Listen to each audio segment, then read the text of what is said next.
Hey, happy Friday. Happy Star Trek Picard Season 3 Friday. Today is March 17th. Happy St. Patty's Day. Welcome to Sci-Fi Center Live Star Trek Weekly. Right now, our primary focus is on Star Trek Picard because that is the current series that's going on right now. As the year goes on, whatever is on the air as far as Star Trek goes, I will try to be focusing on that. But right now, we are focusing on Season 3, Episode 5, The Imposter. I keep saying every episode that it's getting better and better and better. And it is. The intensity of this episode was amazing. Let me bring in our my Star Trek ringman, Brian, Master of None. How are you doing?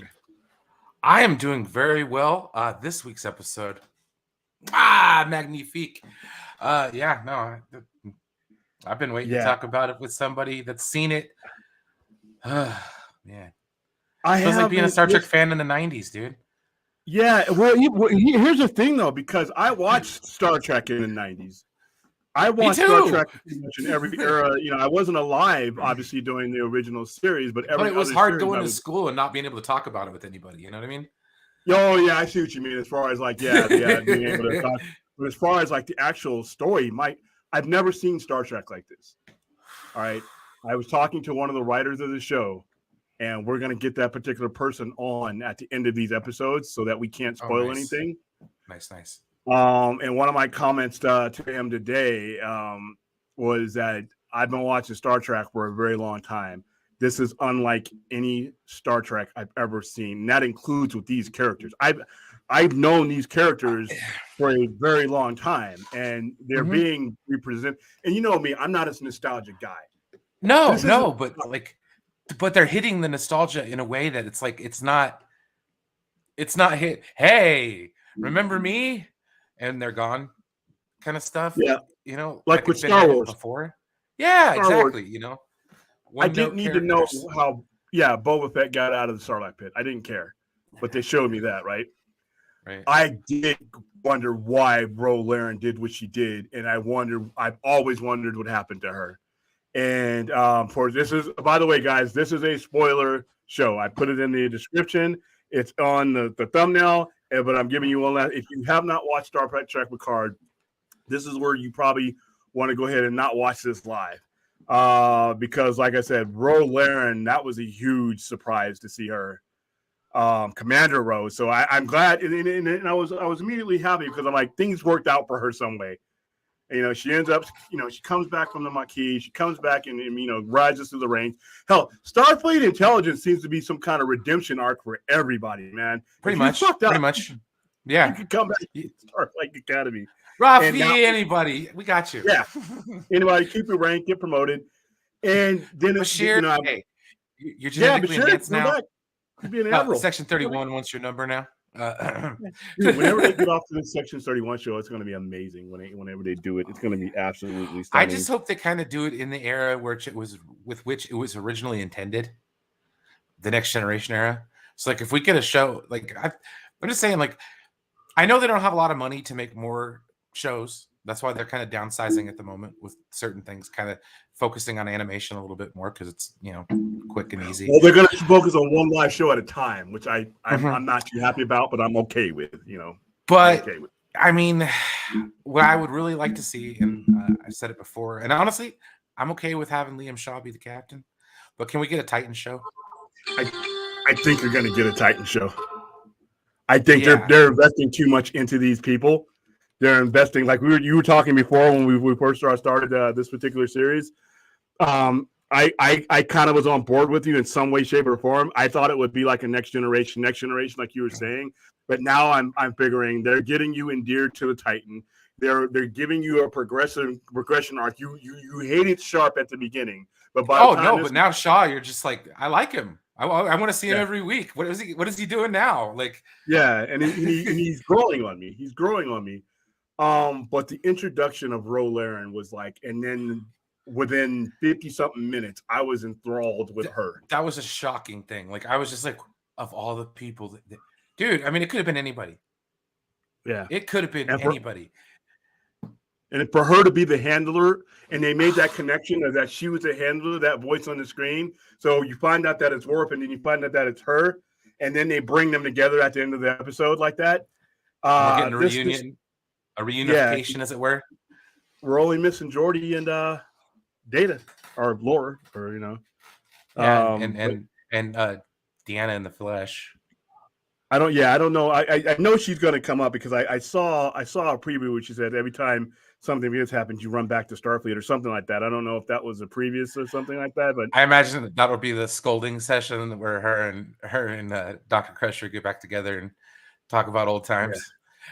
Yeah, about how I that still was her criticism of Picard too. Yeah, I still can't. Like I said, the whole role thing. When I saw her, and like I said, I was compelled to really like her again because I was always rooting for Rolaren in the beginning because what she had gone through and the way and I remember that episode where she turned and that did really hurt Picard. It wasn't when he's saying you broke my heart. That wasn't something he was just saying just for this episode.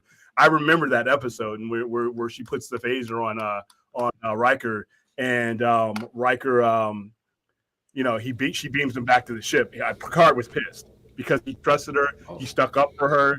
And then I love the way the earring thing. When she wasn't wearing it, I didn't realize how important it would be later down the line, but the fact that was a big part of that episode when she first came on. And I remember when he brought that back up about having that earring and that it wasn't Starfleet protocol, but he allowed it because it was part of her. And then for her to hand that to him and for that to be so important.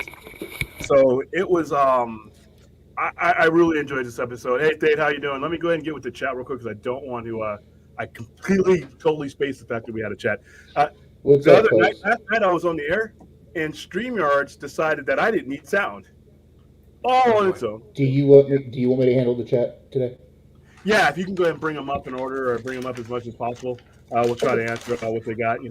But yeah, so this the episodes. I forgot even how the episode started out because I usually can map it out in my head. It started with the Rafi Worf stuff. Where they're doing a little training fighting. Oh, they're fighting, yeah. And that's always nice. And you see Worf, he's still got it, just kind of one-handed. Dude, he's a mass murderer. How many people has Worf killed? Holy shit! Lopping heads off. And, the Vulcan? And then a Vulcan criminal. I mean, but he's a logical Vulcan criminal. Yeah, he was a logical Vulcan criminal, and he actually gave me a logical explanation of why he was a criminal, which actually, I'm like, you know what, that makes sense, dude. Carry on, I didn't think. Vince wants to know if this is a spoiler. This is a spoiler discussion. Yes, this is a spoiler discussion. So if you have not watched it, once again, I'll repeat. Let's do this. If you guys have not watched the episode, I'm going to go ahead and put the spoiler banner on here that I know we have it in here somewhere because, like I said, some of you have not watched the show, and if you have not watched the show, and then we're going to be speculating our asses off here in a little bit too because what is Jack, dude? I don't want to talk over you, Brian. I don't want to talk over you, but Manzano, it is based on the older Picard, not the younger Picard. The current star year is 2401. So. Okay. He was asking if it was a younger Picard or an older Picard. Oh, okay. No, he's 95. He should be what, 96 now? No, actually, no. He was 94 when the show started in canon. So he's like, damn, he's closing on 100. Yep. But they age differently. I don't have a spoiler. Aaron says she's loving Picard, has loved Rose story conclusion. Yeah, man, I wish it would have went. I wish it would have went more. Man, I'm like I said, this is a spoiler discussion, guys. So she sacrifices herself, and I'm like, I was hoping she would be around a little bit longer, but then again, I mean, she's one of those characters that you could. Here's a question for you, Brian, if you want to field that. Let's see here. What's this, Brian? It's Star Trek Starfleet Academy show is that the setting up the newer generation of Starfleet captains and the possible replacement for Picard on Enterprise as captain. Yeah, I've heard stuff about that as well. It seems like they're leaning into that direction with the show quite a bit, and so keep it coming is all I gotta say. I Haley hope says that she would once like the a murder, Worf miniseries. not necessarily. I would like to see him involved in whatever's coming next, though. Mm-hmm. I don't know if What's interesting is I watched the Ready Room after it had Michelle Hurd and Michael Dorn on it, and they were talking, and she was talking about how all the other people that she worked with this season have had decades in the franchise, and she's only had 30 episodes. And Michael stopped her and he put his hand on her knee and he said, "Hold on, Michelle.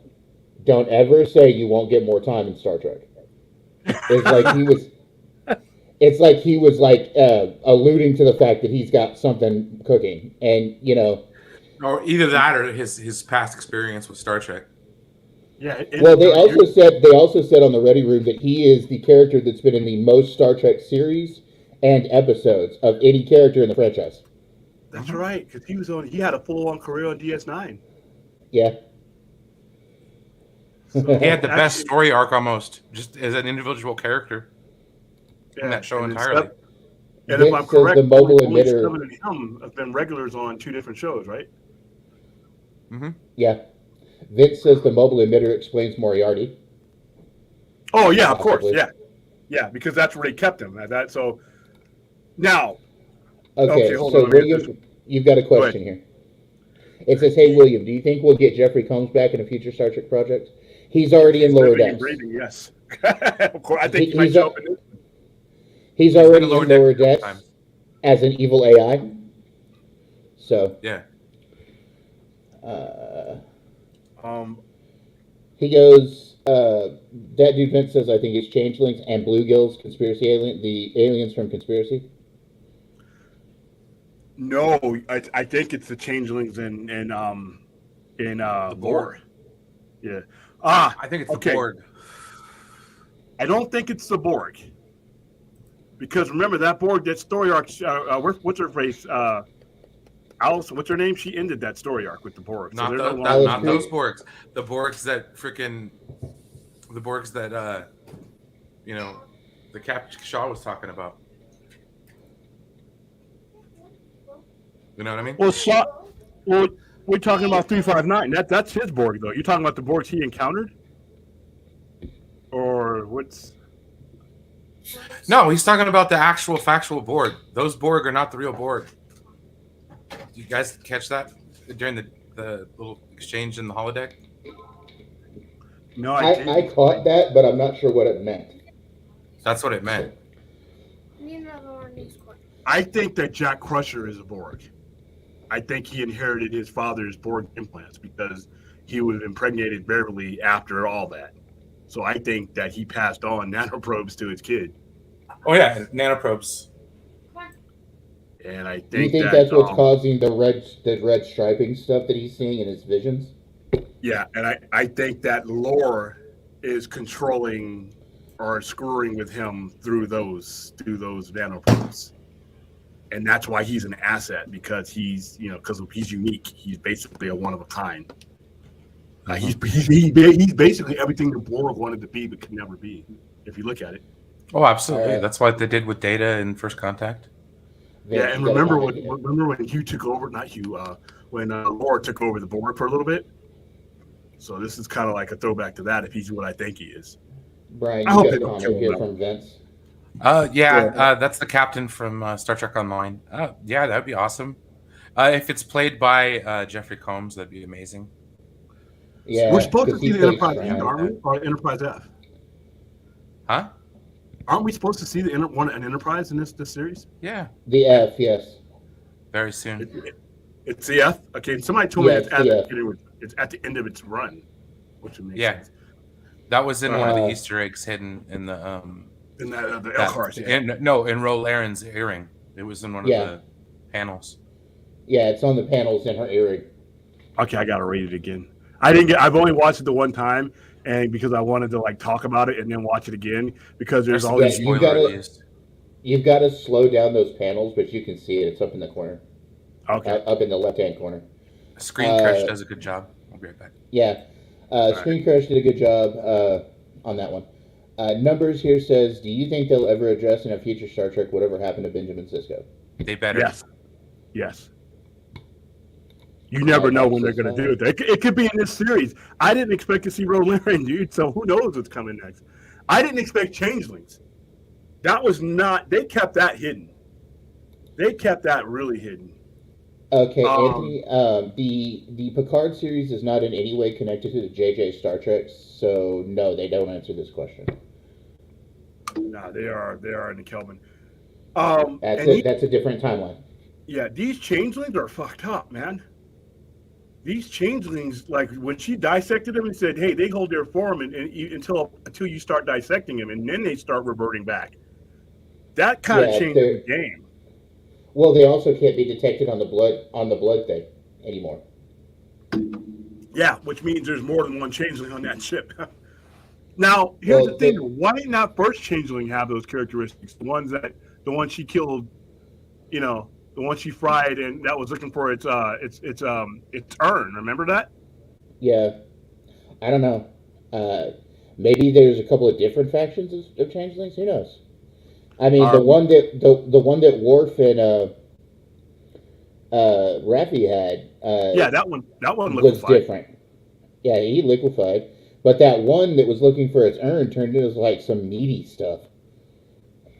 Yeah, but remember, when Beverly was dissecting the one, that was dead. The one that was that imitated LaForge, Ensign LaForge. That one didn't revert back to pudding. So that was I'm going to be interested to see how that. Okay, go ahead and read that one. Did Data show up, and do you guys think they're going to do an episode that pays homage to the episode that they were trying to figure out if Data was human? Data was in the first season of Picard as a dream for Picard. As for whether he'll show up this season, probably not, but Lore, the evil Data, is showing up this season, so we'll see him. I think that's how Data shows up. I still think there's a part of Data that's in Lore. I think that Lore, I think that there's going to be an internal battle between the two, and I think Data is going to take over. I think that's how they beat him. That's how they end all this. That's my guess. That's just a guess, right, guys? Okay. I don't have the inside. That's possible. Question. Aaron says, question. Did they kill off Odo's character? No. He rejoined the Great Link, didn't he? Yeah. He rejoined the Great Link. Yep. He's Odo's contact, or Worf's contact within the Great Link. Yeah. I wouldn't be surprised if we saw. I know he's passed, but he's appropriate for this show. Or somebody. I'd be okay with a CG Odo. Yeah, because that's what he was. Odo, or you know who else? The one leader. Remember the leader that signed the peace treaty? That was waging the war. Didn't the actress that played that pass away though? I think Did she pass away? You may be right. I'm terrible about that, but I really want to say it happened. I saw something, but I could be wrong. Don't hold me to it. What was her name? Changing Leader? I mean, Changing Queen? What did they she was like the founder. That's what kind of the founder. Hold on, I'll look it up, William. Okay, yeah, because you could even if it wasn't her, even if you don't get her or Odo, you could get some changing from the Great Link because they're going to need help from the change. Well, can we get a Wei-Yun cameo? Like, I know they ran out of Wei-Yuns in the Alpha Quadrant, but they still have plenty of Gamma Quadrant Wei-Yuns. Wei-Yun would be great, dude. Please. More Wei-Yun. If you just had one episode, FCA, come on now. You get a bunch of characters, all the characters that he played through Star Trek. You have him playing Andorian Captain. You have him playing Wei-Yun. You have him playing. I mean, the guy who ran the bar with the Rock, and the had 7 of 9 fighting. Yeah. Oh yeah. I remember that. The uniforms in this episode, her uniform, they seem to be able to just do whatever the hell they want with these uniforms. Her rank pimps I've never seen that. They were horizontal like that. It was very Starfleet security-esque. I guess that's a good she looks great, by the way. Michelle Forbes, she's got to be pushing. See, I guess when you become Star Trek, you just stay hot forever. I guess I don't know. How old is Michelle Forbes? She's like 60 something. She's got to be 60 something because she was Didn't miss a day. Because you figure what her episode aired in the 90s, man, and it's the 2020s. Well, that's why I'm hoping we get to see Kai freaking Kai Nerys. Nah. Yeah, I wouldn't. please and thank you. She just turned. I think she just turned 60 something.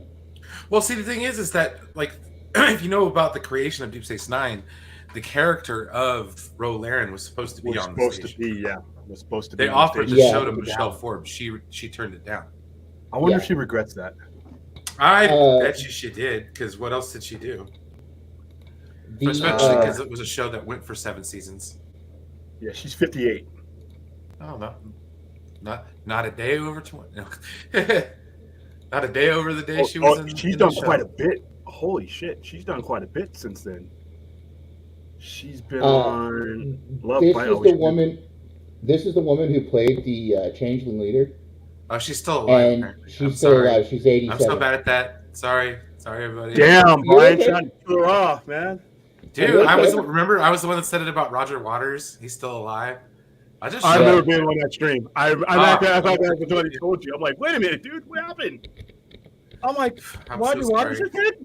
And I Wikipedia because sometimes because some of these stupid ass people do those fake death. I see it on Facebook all the time. Okay, I must fall for it. Like Justin Bieber was dead. I'm like, stop it. So yes, Michelle Forbes is 58. Roger Waters dead? Roger Waters?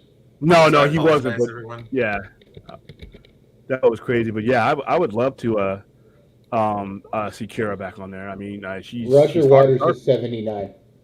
Yeah. Well, how could you have the Changelings and not have Deep Space Nine? I'm just saying, like, dude, we have to go to that station at least one point in this mother effing show. Please, probably at the end. I hope so. Okay. And see the wormhole. Numbers here is flowing off of your rant against daylight savings time last time we talked, William. I don't think rant was the correct term for it, but okay, go ahead. Dude, you ranted. You ranted for 30 minutes, dude. Come on. I explained why we didn't need I don't look at it like a major inconvenience. It's just kind of like okay. It's daylight savings time. It's a disaster, but go ahead, read that. It says, hey, William, so according to Google, as of March 2023, the following states and territories are not observing daylight savings time: Arizona, Hawaii, American Samoa, Guam, the Northern Mariana Islands, Puerto Rico, and the Virgin Islands. I thought Indiana was one of those too. No, yes. Arizona is the only state. Arizona's in a different time zone anyways, whatever. Yeah. Vince says, well, maybe before shows up. Is it before at Daystrom? Well, Daystrom's a big part of this. Maybe they put them back together, and that's B4 and not lore. They're about to break into Daystrom. All right, go back up to what. She's alive. Yeah. Hey, so the guy who's talking to the strike commander looked like a Romulan. He looked like a Reman. Is basically what he's saying. Yeah, he's talking about Nemesis as the story where he died. Yeah, man, this is, and they've kept a lot of this under wraps. It's really hard to surprise people. Raw was a surprise. It's because we don't speculate the crap out of Star Trek every day. If this was DC, we'd know exactly what happened. It wouldn't be fun anymore to watch it. You'd be like, if it was Marvel, it would have been leaked. Tom Holland would have leaked it if it was Marvel. So something stupid would have happened, or we'd have known the source material. Anthony Manzano here says, is there a possibility that we see another Klingon replace Sulu being that George Takei? I'm not sure if he's passed. No, he's still alive. No, he's very much alive. He's want to know if you think we'll ever see a Klingon captain besides Worf. Yes. There's probably some already in existence. And we just never focused on them. In Starfleet, there's captains of pretty much every race. The Klingons would have been the last one because they would have been the last ones to break through. But I figure now, 30, 40 years, after Worf broke through, I'm pretty sure there's probably one or two. Dad Dude Vince says Michelle Forbes is my mom's age, and I wouldn't kick her out of bed. Yeah, man. And I hate to become that pervert on that nerd guy pervert, but she's hot. And like I said, listen, Beverly's in her 70s, and she's not, she's not scaring anybody away. And Aaron says Michelle Forbes is single too. Well, yeah. Even at 58, I still have no chance. Well, let's be clear. Marina Sirtis is 60-something, and she's still hot. Yeah. Look at us. These are the chicks I haven't shot at. The ones that are in their upper 60s and probably would still turn me down. But see, the thing is, it's all good because back in the 90s, that was like they were the girls. If you look at it thematically, throw in Terry Farrell and we're all good, man. Oh God, yes. Yeah. That's her like right now. Let me bring this up. I'm sorry, Jadzia Dax, Warrior Barbie, whatever the hell they call her. She was amazing. Okay, I was so pissed off, and then I found out why she didn't join the show. The war track, but I understand why they did it. You know what we need to do? We need to do a watch party for that movie. For What We Left Behind, the Deep Space Nine documentary. Yeah. If you have not seen that documentary, it is amazing. Yeah, that was hot. Yeah, and they stay hot. Yeah, like I was saying, look at that's Michelle Forbes now, right? You see that? Oh, dude, Anthony Manzano says, when did this show suddenly become about your guys' obsession with robbing the crypt instead of the cradle? Well, at least we're going that direction. When these women stopped aging. So that's her now, and that's her this is her back in the 90s. I'm just saying, everybody should watch that documentary and then start having those conversations, man. Because you will fall in love with that show. I'm telling you. What is that? What is it called? Oh, What We Left Behind. It's on YouTube for free. What We Left Behind with ads. Yeah, it's on YouTube and on Prima. And it's a paraphrase of the last episode, What We Leave Behind. Deep Space Nine was a hard one for me to get into in the beginning because it was a very slow-moving show. Even though it had its purpose, it was always going to be the Dominion War. It's also on Amazon Prime Video. Uses that show. Did you love that though? I mean, the Dominion War arc was prime for me. Like that's some of the best storytelling in Star Trek. I did not get into DS9 until the Dominion War, so yeah, that's probably the best stuff for me too. Like it still sits to this day. It picked up. That the one battle in the Dominion War still at this day sets as the biggest amount of starships on screen at the same time. Oh, the final battle. Yeah. Where they're in the only in this war, Brian. Yeah, the only other thing that came close was Return of the Jedi. When it came to pure starships on screen. Oh, they remastered some of that in the documentary. Yeah. And it looks crisp. That dude Vince says to Anthony Manzano, we're not all 20. Hey, listen. Numbers asks, there's no Romulans in Starfleet, right? Actually, I think there are now. I think there are. Because remember, after the Dominion War and after Nemesis, they went into peace negotiations. So there very well could be. Answer that question. Are there Romulans in Starfleet? They're probably Romulans in Starfleet Intelligence too. I'm looking right now.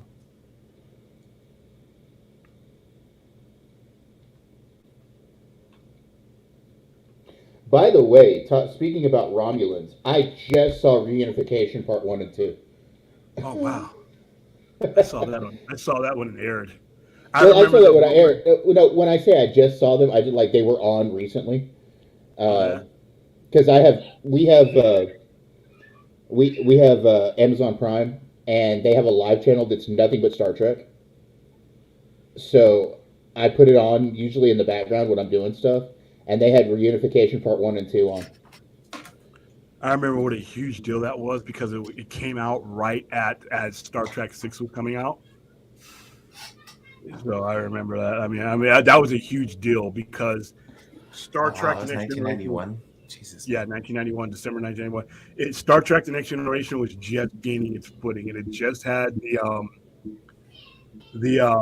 that season, the season finale of I think it was season 2 or 3. The best of both worlds is where Star Trek turned around. Star Trek Next, because it was on its way to getting canceled. It had already been pushed. It had already technically had been canceled because it went from a first run to a syndicated show. Most people didn't know the difference because syndication was still like Fox and all that was sprouting up, and they were syndicated channels.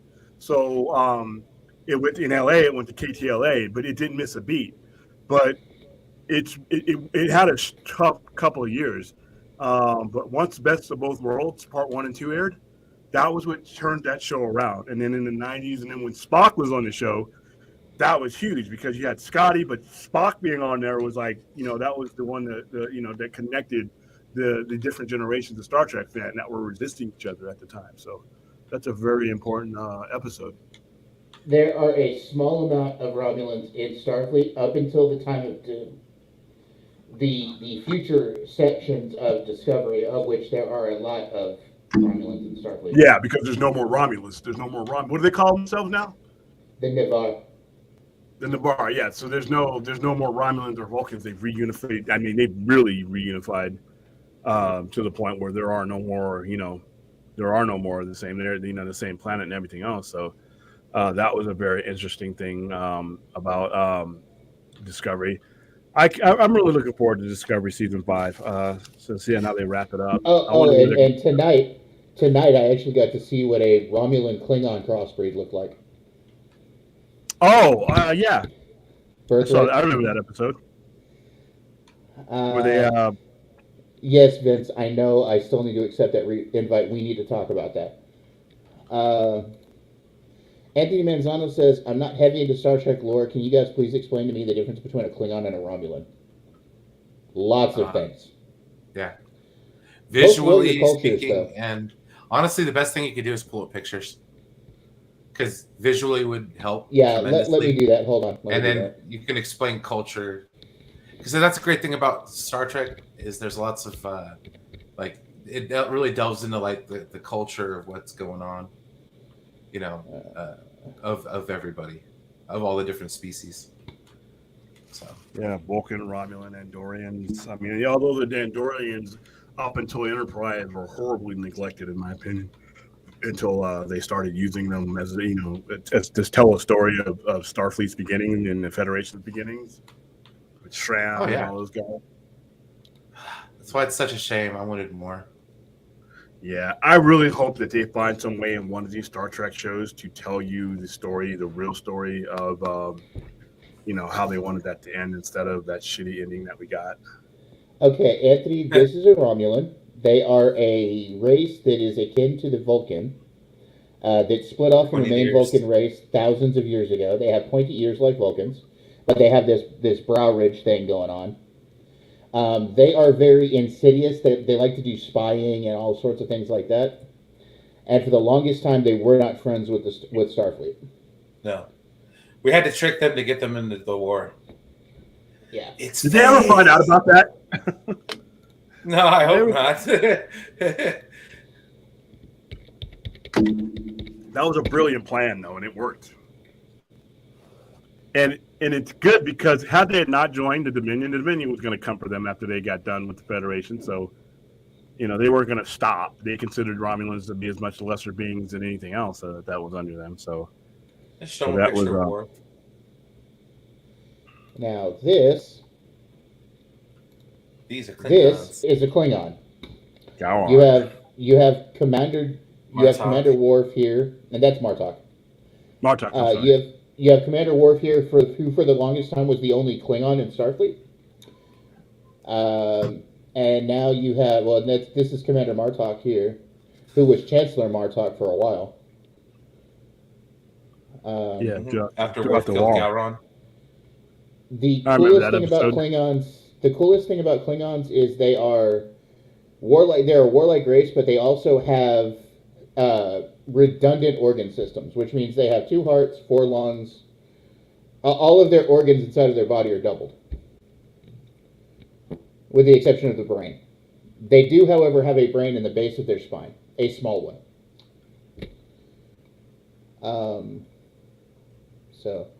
That's the physical outward differences in Klingons and Romulans. Yeah, and then the earlier Klingons, were just due to budget didn't have ridge heads. That's one thing that I hated the way they explained it in Enterprise. That was not the way they planned on explaining it, but because of old Trek fans sucked the life out of that show, and UPN was too weak a network to stand up to them, we got that stupid ass explanation of the flat-headed Klingons which was Vince absolutely says, horrendous. Speaking It's of a long Salam story. Vince says, speaking of Salam Jens, she played the voice of the female changeling in Star Trek Online. There you go. I have to play that. I've never ever played that game. I've watched the little movies. Dude, the game is amazing. I'm enjoying it now because Brian and Vince got me involved. It's a fun game, Star Trek Online. Dude, it's cool that the show's referencing it now. Kind of making Star Trek Online a little bit canon. I'm having more fun with my Klingon than anything else, though, Brian. Right? Honestly, I once I realized that the storylines are basically the same after like level 30, I got pissed off.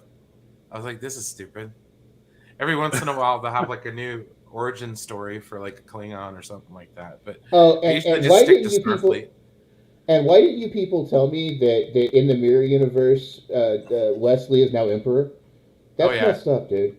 It really is. Of all the people to be Emperor, it's freaking Wesley. Aaron Pritchard says, in that What We Left Behind documentary, they wrote a mock DS9 movie throughout the documentary. You wrote what? They wrote a mock. They wrote a mock DS9 movie throughout the documentary. What We Left Behind. Yeah, they did a hypothetical season 8. It was really cool. Yeah. You're kind of getting a season 8 right now, kind of. Vince says if Roddenberry was alive today, he'd be all about streaming services. Probably. Well, yeah, because it would give him an opportunity for more Trek. Right now, the only reason why we have Star Trek is because of streaming right now. Yep. But the networks are just not doing. We're not going to do anything with it, including Paramount and Viacom, who own TV networks. So. Numbers says, but definitely no Cardassians in Starfleet, right? Actually, I think there are now. Yeah, because remember, after the Dominion War, the Kardashians sided with them. They helped them win. That's how they brought him into the fold. Yeah. And who was the one that died? Leggett Damar. Damar was my favorite Cardassian. Yeah, Leggett Damar. Anthony Manzano says, did you guys prefer Star Trek Next Generation or Star Trek Voyager? I prefer Next Generation. I prefer Voyager. Space Nine. Even over that. For me personally, I prefer Voyager over most Star Trek of that era. Although these streaming shows, after I'm done with them, I might have to shuffle my brain around because I love Strange New Worlds. I love Picard. Picard is it's Star Trek, but it's not the predictable Star Trek that I grew up with. I can't call the shots here like I can, when I used to watch Star Trek. I'd be like, okay, here we go again with that or that, but it's not the same thing here. With this show, it is you just can't see what's coming, and they're serving you up things that you already know. You know what a changing is, but you don't know what these changing are. You know who Rolaren was, but you don't know who this Rolaren is. And they're doing it in a way that's like, wow, I'm compelled to watch. I don't want the episodes to end. And then when I know what surprised me about this episode is I did not remember, because it's been a long damn time since I've seen a lot of the Next Generation stuff, because I saw every episode as it aired, but what really shocked me is I did not remember the connection between Picard and Ro. And why he was so bent out of shape about it. He was pissed. Yeah. Oh, okay, that dude Vince. William, old Trek fans still crapping in their diapers. Sadly, that clip I had, you died with my old PC. I'm pretty sure it's out on the internet. Yeah, like I said, the biggest enemy of Trek, the thing that will kill Trek, and hopefully we don't get enough of these guys back on the boat, is old Trek fan. Old Trek fan is kryptonite to Trek. Old Trek fans. I'm one of them. Some old Trek fans have been putting it over though.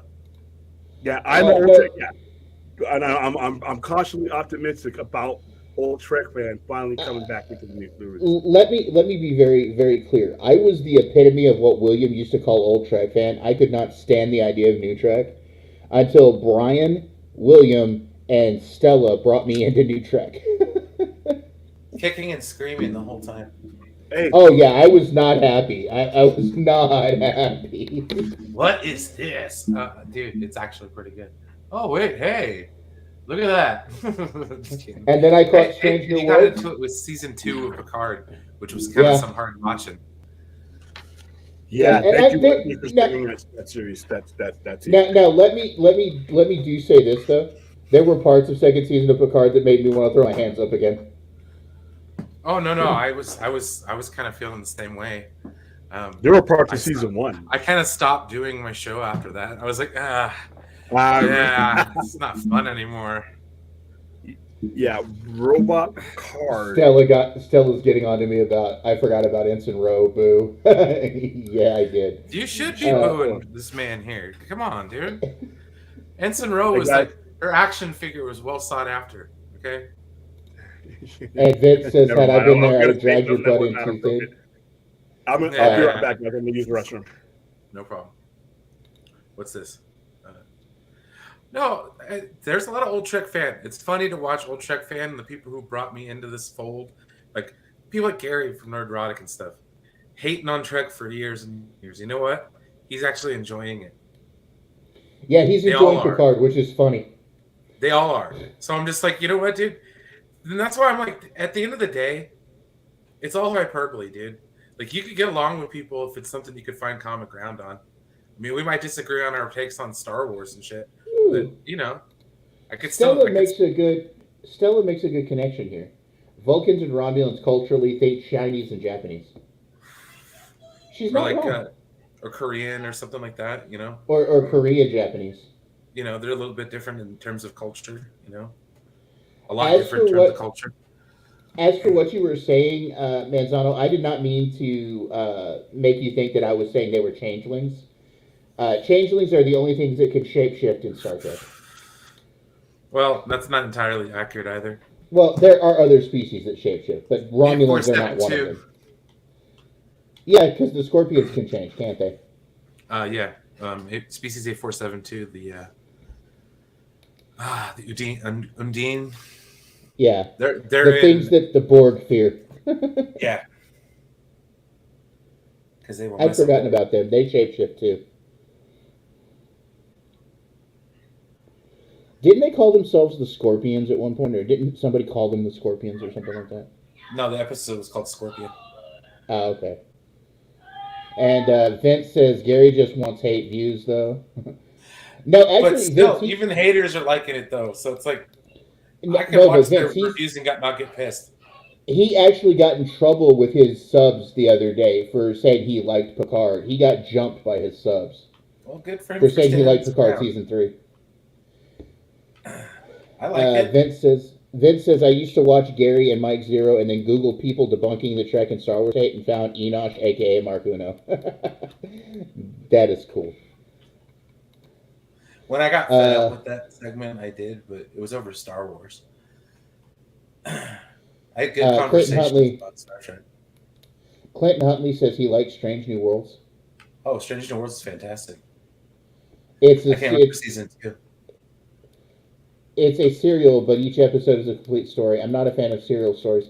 I'm not really a fan of serial series either. I like a storyline, but I don't know. Strange New Worlds is doing it pretty well. I will say this, though, Brian, and this is going to be the thing that weirds you out. Before my dad passed away, and he was an even older Trek fan than me. He was the guy who got me into Trek. He was actually into the new Trek stuff before I was. Oh, wow. When I told him that you guys had got me to start watching the new Trek stuff, the first thing he said to me was, "You didn't watch new Trek?" Well, see, that's the one thing I always makes me a Star Trek fan, at least, and I think it applies to other things too. It taught me how to be open-minded. You know, like as far as Star Trek goes, that's like everybody hated Not my dad. I didn't mean my dad. I meant my mentor, Steve. Oh, it wasn't my dad that said that. But yeah, it was my mentor Steve that said that.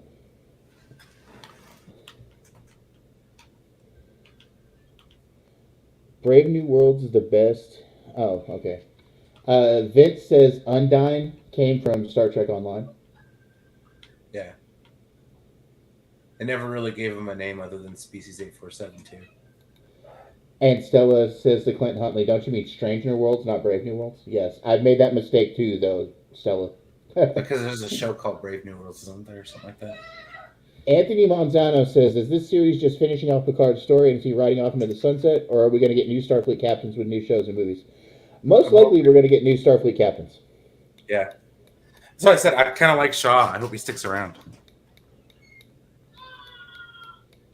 Oh, it's been a while since I've watched Ketlowski. I don't even know who that is. Who is Ketlowski? Oh man, he was one of the people that made it to where the Commandant was known. Oh, okay. I think I'm still subscribed. I gotta check his shows out. Is he watching this stuff? I mean, I don't know. I've been watching some good breakdowns and stuff. Although I am going to leave in about 10 minutes. I said I'd go back over. I was gonna. I've been watching this with Max, so we're gonna go watch. Watching what? Star Trek Picard. Oh, okay. Yeah, like I said, it's I like before I left, you guys were talking about Old Trek fan. Listen, Old Trek fan from years ago is not the same guy now. There's still a couple dinosaurs left. Listen, and I love Robert Meyer Burnett. I respect the hell out of him and his opinions for the most part and what he's done in the industry. His opinions about Star Trek nauseate me. Except for this show. Yeah. And this season in particular, because he wasn't real hot on the two previous seasons. I can understand that. But the constant attack on Discovery and J.J. Abrams and all these guys, like I said, are when Discovery, they decided to make a business decision in Discovery after 5 successful years in order to be able to maintain at least one anchored show. They couldn't do them at twice. These shows are immensely expensive. But all these other guys are saying, go woke, go broke. I'm like, what Star Trek you been watching for 55 years? And then they would be like, they just completely dismiss the fact that, listen, we don't have these two shows that we're watching now without Discovery. Discovery was successful, period. Whether people like it or not. It's how we got into New Trek. It's kind of like Next Generation gave us a good Trek for a very long time. You know? Yeah, we got decades out of that. So everybody who likes straight. An old Trek fan hated Next Generation too. So it's like, yeah, I remember they protested it. But listen, guys, it's okay for you to like New Trek without bashing any other Trek. You know, you don't have to bash something to love something. That's what I say. Go ahead, Dustin. Anthony Manzano says, "What shows would you guys want to see that could connect to the J.J. Abrams Star Trek movies?" None. And that's not a knock against those movies. I just think those movies had their purpose, and they had their finite time period.